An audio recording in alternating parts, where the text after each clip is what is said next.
Hey there guys, this is Ali and today we are going to talk about API management in APIMatic. The first step for API management is to import an API specification file into APIMatic. Once the specification file has been imported, APIMatic automatically generates the developer portal as well as SDKs for multiple programming languages. So let's get started. First of all, you need an account on APIMatic. Go get signed up and then log in. Once you're logged in, you'll be at this dashboard. You'll be at a dashboard very similar to this. Press the import API button on the top right corner. Now you have two options. The first option is to import a file locally from your computer, and the other option is to get the file online. You just need to provide a URL to the file and we'll start importing it. But please note, the URL needs to be publicly accessible. It cannot have credentials on it. If it does, we won't be able to import it. I'm going to press the browse button here to select the file locally. We have this API specification file here. Press OK, and now we're going to press the import button. Now what happens is after you select the file, our validation summary shows up here. Validation summary is composed of two main things: errors and warnings. So errors are anything basically that prevents us from being able to generate SDKs against your API specification file or the online portal documentation. Errors will need to be fixed to be able to continue within the APIMatic workflow. While warnings are just soft warnings, so something like this is shown over here. They won't prevent or break the workflow, but because of this, we might not be able to provide some value-added features within the APIMatic ecosystem, like generating automated test cases, among other things, right? So through this, we were able to import an API. I'll just show you the other workflow as well. We're going to provide the pet store Swagger file here. We're going to press import, and after that, it's pretty similar to the other workflow as well.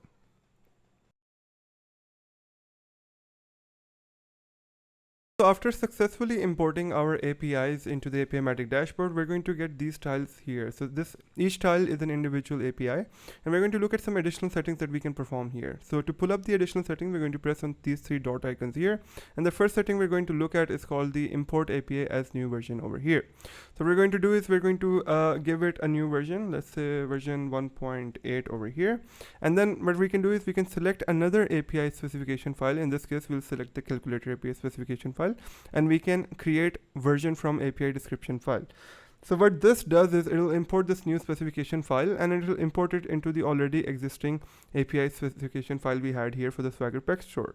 But what's the difference is that we'll have two versions now once we press on proceed, right? So we'll have a version 1.0.6, which was our old API, and then version 1.8. And we can then generate or do whatever we want with this. But one very important thing to note here is that your custom guides and portal settings like branding will not be carried over from your original API version to the new API that we just created. So this feature should only be used for API versioning, where your new version will have a completely separate set of custom guides and portal settings.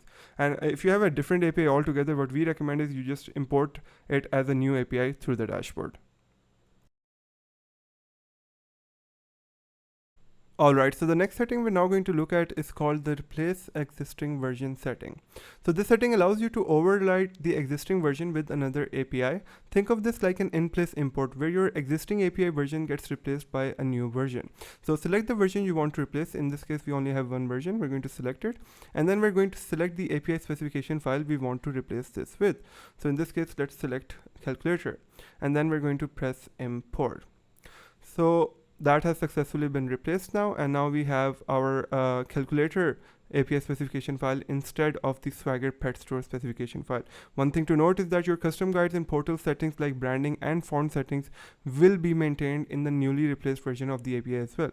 So if you want to keep a single API version, you should use the replace existing version to import a newer version of your API, and it will update your portal while keeping all the custom guides and settings intact. Alright, so now we're going to take a look at another setting that we have here called Fork API. So Fork API lets you create a test version of the API in case you want to test some changes out or want version control for your API. So to do this, we're going to select the version we want to fork from, in our case 1.0.6, and we're going to give it a new version, let's say 1.2.3 in this case.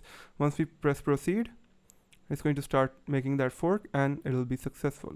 So what it does now is when you go to generate, you can see that we have two versions of the API. So what happens here is that all the custom guides and portal settings are persisted in the forked API, and this is particularly useful when you have a new API version that you want to maintain that you have a new API version and you also want to maintain the older version as well. So you would first fork your older API and create a copy of it, just like we did here, 1.0.6 and 1.2.3 here, and then use the replace existing version feature on the forked API to update the API version. This will ensure that both of your API versions are available while keeping all the custom guides and portal settings intact.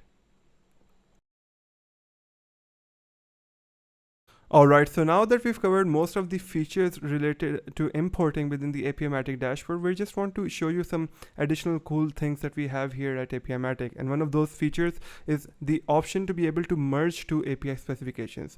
So what you can do is you can have two different API specification files and you can merge them together and then have them be imported within the APIMatic dashboard as a single merged API. So this is we're going to show you how to do this. What you're going to do is you're going to have two directory folders, directory 1, directory 2, and each one is going to contain the respective API specification files, spec1, spec2, and they're going to be contained within another root directory called directory. You can name this whatever you would like for your convenience. And then at that root, you're going to have an APIMatic meta.json object. This object will contain these configuration settings here, and after that you just have to zip this folder and import it into the APIMatic ecosystem by pressing this button right here. It will look something like this. We have this folder that's already been configured, and you're just going to press open, you're going to press import, and it will be imported into the APIMatic dashboard. It's really as simple as that. Alright guys, so the last thing that we have to cover in this video is how to be able to delete an API. So deleting an API is a very simple and straightforward process. To delete an API, just press this red icon in the top right corner of any API that you want to delete. Well, I'm going to press it, and then it's going to bring up all of the versions that we have within that API. If you want to delete all of them, just press select all. It's going to delete all of the versions. If you want to delete any specific version, you can just go ahead and select that version. So we're just going to select all and delete all of them, pressing the delete button, confirm, and that should delete our API right over there. So as you can see, the API has been deleted and it's basically gone forever. So that's how the delete feature works in this in the APIMatic ecosystem or the APIMatic dashboard. And that's it guys, that was it for API management. If you guys have any questions, please feel free to reach out to APIMatic support and we'll always be happy to help you guys out. Thank you.